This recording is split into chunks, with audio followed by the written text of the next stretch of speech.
Naomi, your latest book,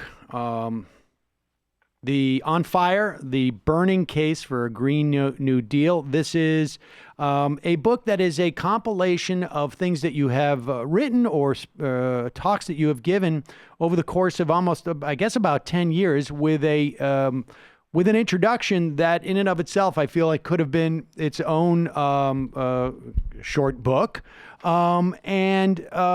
Let's just, I just want to talk just a little bit about what's the idea behind the sort of, I guess, the being able to watch this argument lay out over the course of 10 years. Well, so I've been making the case for why responding to the climate crisis is actually an opportunity to fix a truly broken economic system for a long time now. And so, as momentum has built for the Green New Deal, and I've been writing about that and speaking about that over the past year, it just seemed useful to put it in the context of where this idea comes from. It is not a brand new idea. It's been part of the climate justice movement for a long time.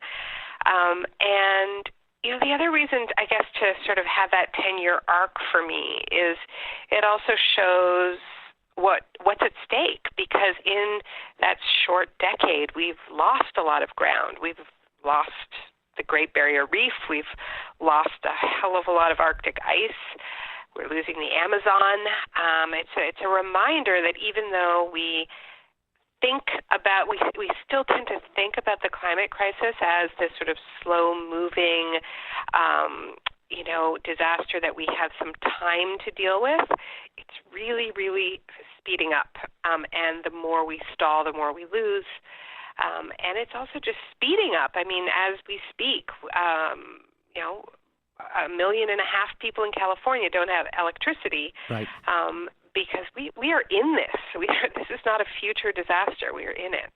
How has, and I have to say that, one of the things that I think maybe, I think I was probably primed for this on some level, but one of the things that I think that I came away from your book was sort of and maybe part of that is just the introduction of the Green New Deal, is to understand that climate crisis is not something that is siloed and is, in fact, even more connected to all the other issues that we talk about than I think maybe we give it credit for.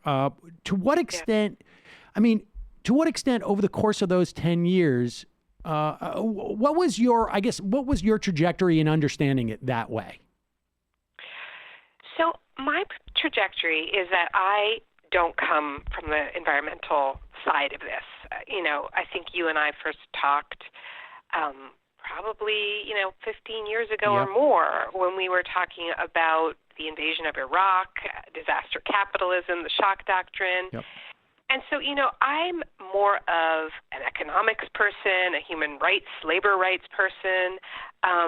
And so that's my background. And it's not that I didn't think climate change was an important issue, but I think I told myself, like a lot of people who are focused on those sort of immediate kind of emergencies, like lives on the line right now, I kind of told myself a couple of things. One, that climate change was less urgent than whatever it was that I was focused on. And I also told myself that, the environmentalists kind of have it in hand.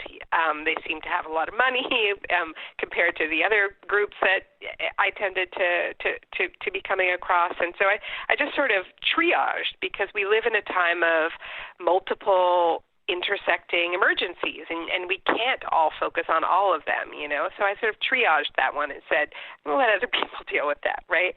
And my wake-up call about the sort of intersections of all these crises was when I was in New Orleans. And I was there in the aftermath of Katrina. The city was still partially underwater. I was working on the shock doctrine. And I was covering the fact that this whole sort of private military infrastructure that I had reported on from Iraq, and the Halliburtons and the Bechtels and the Blackwaters, had just immediately descended on New Orleans in the aftermath of Katrina as a kind of new frontier for profiteering. And in addition to that, you had all of these opportunists descending on the city, which had been evacuated, going, whoa, this is a great opportunity. It's a blank slate. Let's privatize the school system. Let's get rid of public housing and put up condominiums.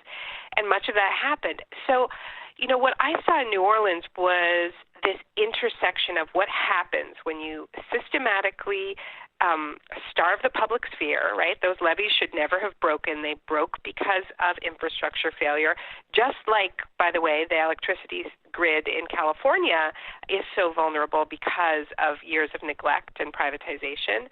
And then this heavy storm comes along, breaks the infrastructure.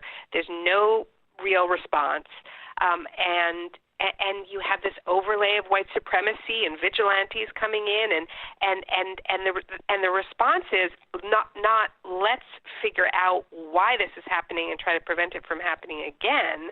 It's let's build an even more unequal society that's going to be even more brittle in the face of storms.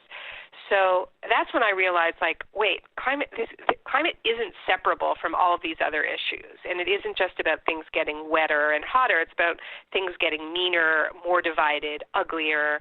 And I think, frankly, that's what we're seeing at the border. I think we're seeing that writ large globally right now with the rise of xenophobia and strongmen figures like Donald Trump. So, okay, and I'm, I feel like there's about 7 questions I want to ask simultaneously. But so with this understanding that, sort of like the aftermath of an event that has been, that obviously we didn't prepare for. That is a climate issue. Didn't prepare for it in terms of like a certain change in the climate. We didn't prepare for it in terms of attempting to slow the changing climate. And then there were implications after the climate. And on some level, like that is, you talk about climate barbarism.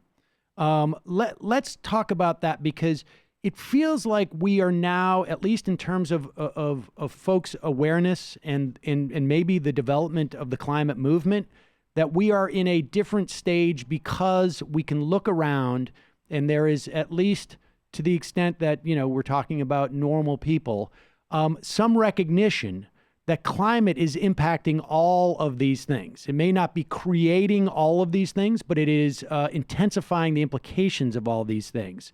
And so, talk about barbarism. Go ahead. Yeah. I think one way to understand it is like when you're turning the temperature up, right? When our house is on fire, as Greta Thunberg says, right? Everything inside that house gets worse.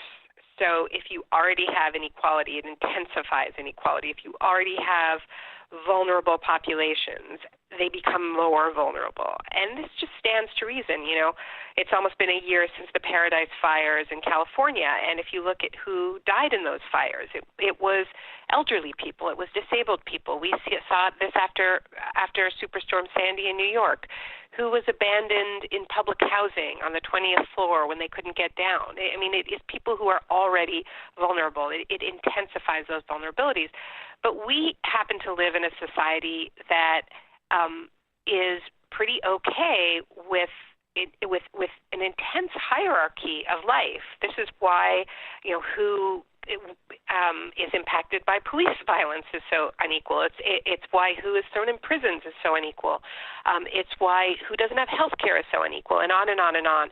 And so what I'm calling climate barbarism is really just what happens when societies that have already found justifications for certain people being sacrificed suddenly finds itself facing these mega disruptions. And so I don't think it's a coincidence that at the moment that climate change becomes pretty impossible to deny, We have the rise of figures in Europe who justify allowing thousands of migrants to drown in the Mediterranean, why you have a Donald Trump who becomes president promising to build a wall, why a figure like Jair Bolsonaro comes to power just running on straight-up hate. I mean, there's a sense, even if people still claim they deny climate change, people know that we are in a period of unprecedented mass migration. People know that things aren't getting better, they're getting worse. There is a sense of scarcity in the air. And so it's very easy for these guys to use a formula that I think we're seeing in many different countries, not just in the U.S., where you have a figure, a strongman figure who says, I'm going to protect the sort of real fill in the blanks, like Right. Americans, Israelis, Italians, Brazilians, and define these out groups, right, and pit people against each other and talk about invading armies and so on. And we are also seeing some overt ecofascism. These are people who say, yes, climate change is happening. Yes, more and more people are going to be on the move, and that is all the more reason for us to not just fortress our borders, but inflict tremendous violence on immigrants. And so in New Zealand, the Christchurch terrorist attack at two mosques where more than 50 people were murdered at prayer on March 15th of this year, that shooter said he called himself an ethno-nationalist eco-fascist, and that is why he visited a mosque. And he then inspired the El Paso shooter who went to a Walmart and wrote in his manifesto, I don't think Americans are going to change their way of life, but not everybody can have the same way of life as Americans, so that's why he went to a Walmart which is frequented by Mexicans, like literally to say Mexicans can't shop like Americans. So this is what I mean by climate barbarism. This is what it looks like to adapt to the reality of climate change without challenging these systems of white supremacy and other forms of supremacist logic. They just intensify. I actually think that we may someday soon look back with nostalgia on the days of right-wing climate change denial. Well, okay. Yeah. That's sort of, has the climate movement on some level, to the extent that it's been constituted and the extent that we have known it for the past, 15, 20 years, I feel like people have been talking about it. And this notion of divestiture and making people awareness and, arguing for the existence of climate change. Has that moment, is the climate movement sort of obviously necessary, but is it now insufficient insofar as we are too close to, and already, too close, but also to some extent already in the sort of problem zone, if you will, to simply address the question of people acknowledging that it exists, right? Because the Christchurch, like you say, the Christchurch shooter, he acknowledges it exists. Exactly. El Paso. So, what is the next iteration, and to what extent is it unhelpful to look at it as climate and more as, and this is where we're, obviously this is what your book is in many respects is about, is you get to the Green New Deal. To what extent is it, what has to happen to that movement, both in terms of in real terms, but also in the way that it projects itself to the rest of the world? Right. So this has always been too big for the environmental movement, right? Because this isn't a problem that can be solved by banning a substance or protecting a river. It's much, much broader than that. The Intergovernmental Panel on Climate Change, the report this fateful report that is often cited that came out last year, where they said we had 12 years to cut emissions in half, right? In the summary of that report, they said it is technically possible to cut global emissions in half in 12 years, but it would require unprecedented transformation in virtually every aspect of society. And then they went on to list them because our whole economy is built on fossil fuels. So no, the environmental movement is not equipped to pull off the momentum required to transform every aspect of society. That's something that is actually going to require everybody, every aspect of society at the table, whether, it's farmers, it's workers, it's every possible constituency. So I think what's exciting about the Green New Deal framing is that it reminds us of a time in U.S. history when there were transformations in pretty much every aspect of society in the face of the twin threat of the Great Depression and also the Dust Bowl. So, when we talk about the New Deal, it's worth remembering that this was not a couple of policies. This was, re-regulating the banking sector. It was the Civilian Conservation Corps that planted 2.3 billion trees. It was electrifying rural America. It was a massive renaissance of public funding from the arts. It probably built your local library. It built public housing. So it reminds us that it is possible in the face of grave threats to transform society on a pretty short timeline. It was 9 years when these transformations happened, and followed by that, the transformations of the Second World War, which transformed American industry and turned it into a war machine. Now, that's not the kind of transformation we need, but it is important to remember that there is that in the history of the United States, because I think the biggest problem we have at the moment is not climate change denial. It's sort of liberal doomism. It's kind of like, yeah, I get that it's a problem, but there's no way we're going to get anything done, and plus people are too short-sighted and too selfish to change anyway. So let's just throw in the towel. And there's a lot of that going around these days. I don't want to get too quibbly here, but just from a conceptual standpoint, would it have made sense? And I don't know. I guess people could argue about the political efficacy of this, and maybe you have a thought about that as well. But the Green New Deal being called a New Deal. As opposed to sort of because when it's announced as the Green New Deal, people are like, why are you giving job guarantees? Is part of the value of that it teaches people well, these are the implications of our climate catastrophe, or does it limit the people's understanding of it because they perceive it as this is something about climate change, which is sort of siloed. I get the idea that it's, the Green New Deal as opposed to the New Green Deal, right? Green Although New Deal. A lot of people say New Green Deal.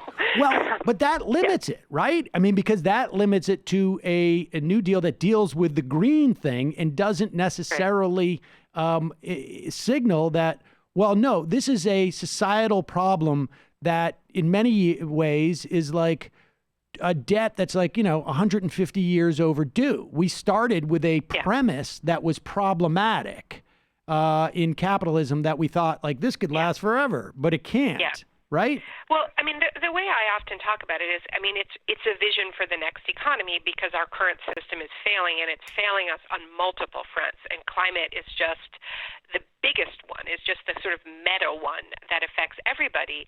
But it's also failing workers. It's failing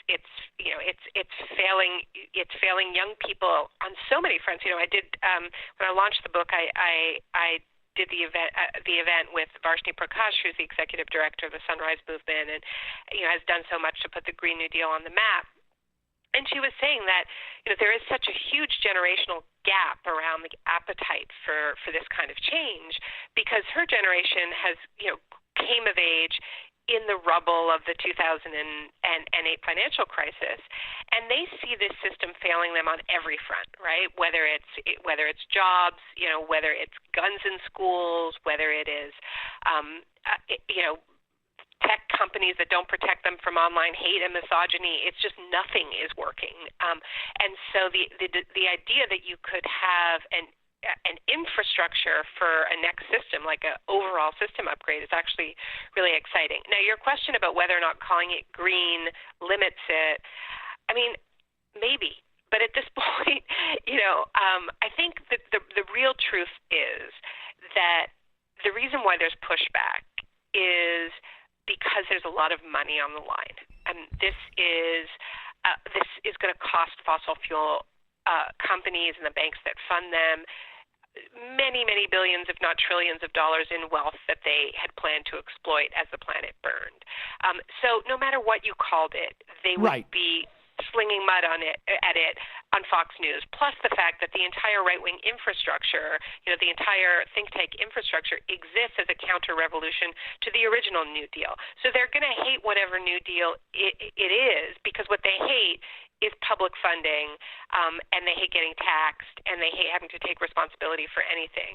So the idea that we have a kind of a branding problem, I don't really buy. I think this is ultimately about power, and whatever this was called, we would be in the fight of our lives. Right. I mean, and I mentioned that more, just less for about a branding question, and more just like conceptually, in terms of like, what needs to happen, and to what extent we need to educate people of this dynamic that, our capitalist system was built on a premise that was faulty, and you can't, we went pretty far down the road till we figured that out on some level, which is that we just don't have these infinite resources. We're not going to be able to, innovate our way out of this on some level.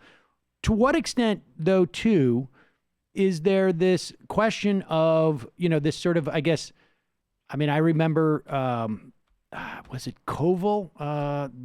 He was a Green candidate, and maybe 15 years ago, watching his response to Al Gore's movie, like a more inconvenient truth, or something to that effect, was his documentary, which was basically saying, like, people are going to have less. On some level, talk about that notion. It reminds me on some level with a caller that we have on this program who called me years ago when in the wake of the Affordable Care Act and Vermont's attempt at going for a Medicare for all there, where it's like, we've got to tell people there's going to be more taxes because we don't want to surprise them. It's still a benefit. But what about that notion of just like explaining to people, like, yeah, we're not going to get rid of hamburgers, but we're sort of going to get rid of hamburgers. I think, in the book I talk about George Monbiot, the British author and columnist. He talks about the idea of private limits and public luxury, which is the idea that when it comes to our individual God-given right to just shop as a way of life and buy as much disposable crap as we want and just be free of any kind of limits whatsoever, that's not that is the problem. And we are going to have to be honest that there are going to be limits to how much over-consumers can consume. And I stress over-consumers because it's not everybody. It's 70% of global emissions come from the 20% richest people. So it is you and me, but it isn't everybody. And the reason why I like the framing of private limits and public luxury is that what I think is exciting about really fleshing out what a Green New Deal could mean is that there are areas where we can have abundance, where we can have conditions that are better than what we have right now, which is why I think it is important that Medicare for all is part of it, the right to child care is part of it, that jobs guarantee is part of it, a rebooted Civilian Conservation Corps, which is about, this original Civilian Conservation Corps created 800 state parks and was about the right of people to have access to nature. It's why I talk a lot about the original New Deal's support for the arts and the fact that it led to a renaissance in American art and tens of thousands of new works of art in the country. We can have abundance in those areas. They're actually low carbon, and not necessarily touring art, but if you say everybody has the right to art in their local communities, that can be done in a pretty low carbon way. I just did an event with called Care Work is Climate Work, where I brought together nurses and teachers and home care workers, pointing out that part of the reason why we don't think of this as green jobs is because it's done by women, but it actually doesn't burn a lot of carbon to take care of each other. And so we can have big investments in those sectors. We can pay those workers better.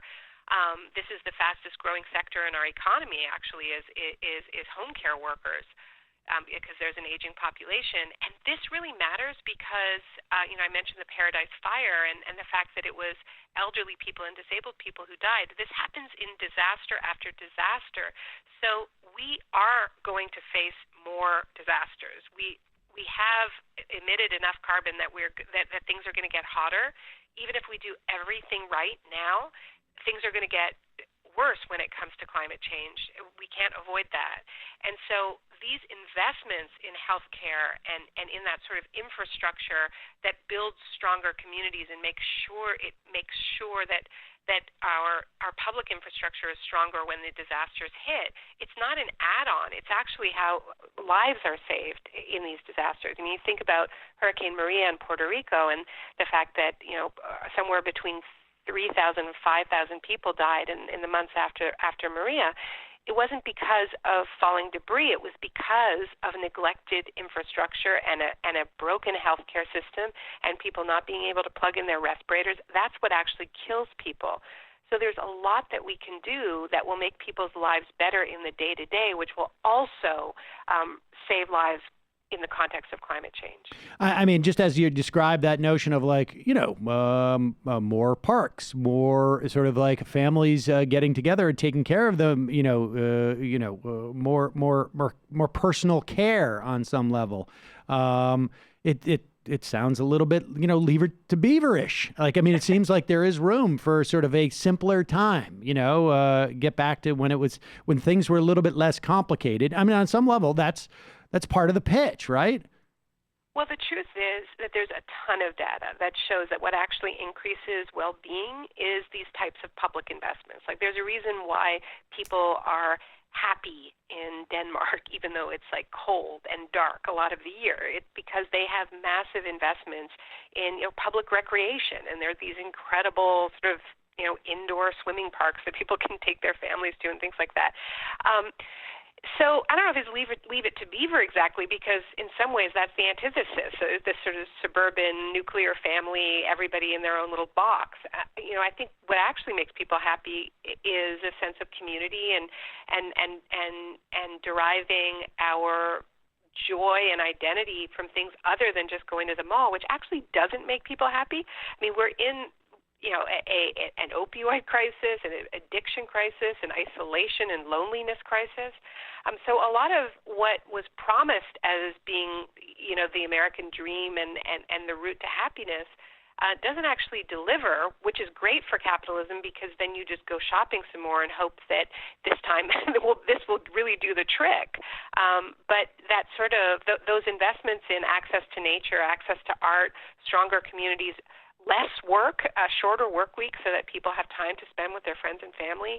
I don't know if I'd call it Leave It to Beaver. It's kind of more of a Mediterranean way of life, which isn't half bad. Well, I don't want to get too deep into an argument about Leave It to Beaver. When I think of it, it's just like... Okay, I'm going to be honest with you that I've never watched it. Okay, because when I think about it, I just think of kids riding their bikes... Yeah. And just walking around and it being sunny and everybody seems to be relaxed. Nobody's rushing anywhere. I don't know, that quality of where life was simple. You don't need both parents necessarily working. There was no, talk of how are we going to pay the electrical bill? I mean, everybody's just seemed to be content. I mean, there was obviously a lot of problems that Leave It to Beaver was hiding, but just I guess as a kid, that was my perception of that world. And on some level, that's the type of sentimentality that sells, at least on its surface in this country. I think there's some darker things underneath it a lot of times, but it would be interesting to see if the left on some level can at least sell the wrapping of that. And so, all right, let me ask you sort of maybe this is the converse question on some level. You talk about Christchurch, and you wrote this obviously before what happened in El Paso. To what extent do you think that there is, and so part of this is like, part of what you argue in the book is that we need to have an answer for this sort of like, we need to have the post-Katrina answer before Katrina hits, essentially. Do you think there is, and we need to do that because we don't want to leave a vacuum for what took place post-Katrina in New Orleans, which was, some type of like paramilitary coming in and then all this privatization. There's not a public school, I think, in New Orleans that exists anymore. A lot of people were displaced. A lot of people, never came back, and it just ended up being, hedge funds going in there and privatizing a lot of it. To what extent, and I think, it's pretty clear that we need to have a solution, even if we're not ready to implement it yet. But to what extent do you think that there is I don't know if I want to call it eco-fascist or a soft eco-fascist. I mean, to what extent do you think that there is another solution that the neoliberal regime or whatever you want to call it has already started to work on? Like, I mean, if the idea is that we need to fill the void with a competing narrative, what do you think the other narratives are out there? I mean, there's the eco-fascist one. I mean, is there a soft eco-fascist one that's happening? I mean, I guess I say that just because, like, it occurs to me, like, why do we need a passport now to go into Canada? As opposed to a driver's license? Like, is somebody, do people realize, like, it's probably good to do this now because Canada might get filled up later? Well, I don't think it was Canada that was driving it. The passport thing, I think, came from the U.S. I can push the conspiracy even further, but I mean, I'm just using that as an example. But the wild-eyed 3 a.m. when I don't feel well is like, of course we've done that because we're going to take Canada over, and we just want to make sure that we get to choose who comes in. But oh gosh. I'm Canadian. I've been living in the States for a little while now. And one of the things that I find interesting is like the role of Canada in the imagination here. And I don't think that the Handmaid's Tale, the sort of narrative in the Handmaid's Tale where everybody gets to just go to Canada and they get their free health care in their care package. I'm not so sure Canada is going to play that role, but that's another conversation. Well, but I mean, on some level, it's conceivable that if we head down this road, Canada is going to be to the States as the States is on some level. I mean, obviously there's different resources and as, the United States is to Guatemala. Right? Like, there's going to be some, no doubt, conceivable, there's refugees. The U.S. is more climate vulnerable. Right. I think just because there's more south, right. and the southern states are in the thick of it right now. Austin is 10 degrees hotter this year consistently this September this September has been 10 degrees hotter than average. So in terms of your question about and I don't want to get caught up in like a little bit extreme that way, but I mean, is there another plan that is out there? I mean, the eco-fascist has theirs. We're going to just shoot. We're going to literally just. Okay, so exactly. But I think that's the eco-fascist. But I think the soft, quote unquote, plan is just a kind of eco-apartheid or climate apartheid, which is just this sort of fortress borders, and the discourse of legal, illegal, security threat, not security threat, that has risen up in Australia, the European Union, the U.S., and the MO actually comes from Australia, where I think about a decade ago, the Australian government introduced this their island solution plan to how to deal with migrants coming to Australia. And the idea was, we're not going to let the boats land. We're going to intercept the boats, and we're going to send migrants to offshore detention camps on these remote islands. They had one in Nauru, which is a very small Pacific island, and another in Manus. They are privatized camps. They're run by for-profit companies, And the idea is that you pay these countries who are poor. It's a new model of economic development for desperate countries of like, we'll pay you to be our jailers. And this is sometimes referred to as the Australian solution, and the European Union has started to adopt it. And so that's why has become illegal for humanitarian boats to rescue people off the coasts of Italy and Greece, because now the European Union has outsourced the patrols to what they call what is the, in quotes, the Syrian Coast Guard. I say in quotes because they're basically warlords, and they intercept the boats, or they don't, and many people are being left to drown. But when there is a distress signal, it is the Libyans that go, and they take them to these camps that are concentration camps where murder, where rape and torture are rampant. And now what we're seeing with Trump is something very similar, right? I mean, it's Guatemala hard to follow. as a safe third country, essentially, or Exactly. making a deal with Mexico. Keep Right. them in Mexico. Make a deal with Honduras. Make a deal with El Salvador. First, you cut aid, right? So you increase the desperation, and then you say, here's your new model for economic development. You can be the jailer for migrants, and we'll give you some money for it, and you'll use our private contractors for it. So, I mean, this is not off in the future. We are seeing this take shape right now. Yeah, that's disturbing. Well, I know you just got a couple minutes here, so let's finish with something that's maybe a little bit more hopeful. At one point, I think in the book you write that we're live, and I don't know the exact quote, but something to the effect of like, we're here at the last possible moment to really basically slow the roll, as it were, or to address it. Is that optimistic? I mean, is that positive? I mean, let's end this on something. I think we should all feel the weight of what it means to be alive in this moment in history, because we do have a window, and it's not a window to stop climate change. We are in climate change. It is going to get worse, but if we are lucky, and we do absolutely everything within our power, we should be able to stop truly catastrophic unraveling, and the space in which humans are going to be able to live on this planet is going to contract. That is part of what we're dealing with. We're going to be living on less of the globe, but we have this window, and there is something that is happening out there because there is a massive generational shift. 7 million people participated in the climate strikes a few weeks ago. I think Greta Thunberg, may well win the Nobel Prize. Well, you'll know. I don't know when this is airing, but we'll find out tomorrow. Okay. So probably I shouldn't have said that. No, that's all right.